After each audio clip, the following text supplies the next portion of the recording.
स्वागत है दोस्तों हमारे YouTube चैनल मार्क्सवाद और हिंदी साहित्य डॉक्टर शेख नज़ीर। प्रकृति की वस्तु जगत सत्ता तथा उसकी सतत परिवर्तनशीलता दृढ़ता से प्रतिपादन करते हुए उन्होंने प्राथमिक स्थान दिया और चेतना का इसी प्रकृति द्वारा विकास की एक खास अवस्था में निमित्त मस्तिष्क की उपज कहा है। परंतु एंगल्स का कथन है कि भौतिकवाद की इतनी सुस्पष्ट और वैज्ञानिक व्याख्या के बावजूद फायरबाख भौतिकवाद नाम से संबद्ध अपने कुछ पूर्वाग्रहों को नहीं छोड़ पाए। एंगल्स के उक्त कथन से पता चलता है कि फायरबाख स्वयं भौतिकवाद का समर्थन करते हुए भी वे भाववादियों से प्रभावित हुए बिना नहीं रह सके। यहाँ पर फायरबाख के भौतिक चिंतन का विस्तृत विश्लेषण करना अपेक्षित नहीं है, बल्कि निष्कर्षतया यह कहना काफ़ी होगा कि फायरबाख के भौतिकवादी निष्कर्षों को हेगल की द्वंद्व पद्धति से जोड़ते हुए भौतिकवादी मार्क्स तथा एंगल्स ने दर्शन के क्षेत्र में एक वैज्ञानिक तथा व्यावहारिक चिंतन को प्रस्तुत किया, जो द्वंद्वात्मक तथा ऐतिहासिक भौतिकवाद के रूप में प्रसिद्ध है।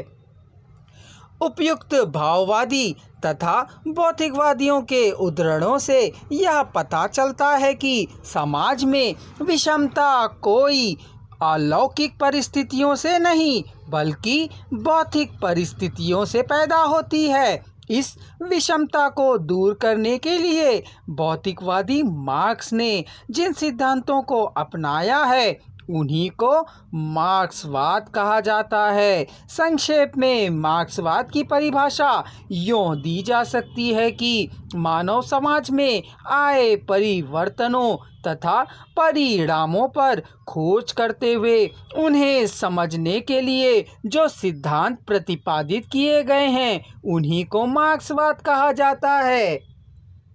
इस प्रकार मार्क्सवाद ही पहला प्रयत्न था जिसने मनुष्य समाज के विकास को वैज्ञानिक दृष्टिकोण से देखने को यत्न किया था। मार्क्स ने भावुक सुधारकों को समाजवादी हवाई महलों को द्वंद्व में मिटाकर वैज्ञानिक समाजवाद की नींव डाली।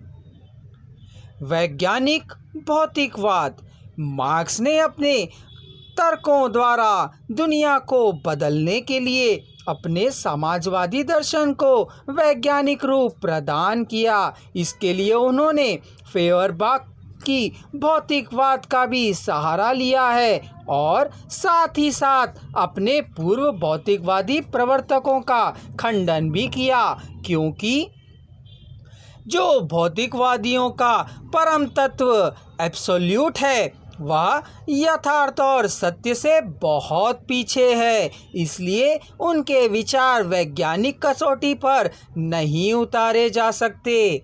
मार्क्स के अनुसार संसार किसी परम तत्व से बनाया तैयार शुदा वस्तु नहीं है। उनका कहना है कि जो हमें दृष्टिगोचर होता है वही भूत है और वही पदार्थ है। भूत ही हमारी वेद चेतना, आत्मा एवं विचारों का जनक है। मार्क्स ने केवल परम तत्व को ही मूल नहीं माना बल्कि जगत भूत को ही मनुष्य चेतना, आत्मा एवं विचारों का निर्माता माना है। उन्होंने भौतिक जगत और प्रकृति में दृष्टिगत होने वाले परिवर्तनों को द्वंद्व की स्थिति में देखा और समझा है। इस प्रकार मार्क्स का सिद्धांत प्राकृतिक या वैज्ञानिक नियमों के अनुसार क्रमबद्ध होने के नाते वह वैज्ञानिक भौतिकवाद कहा गया है।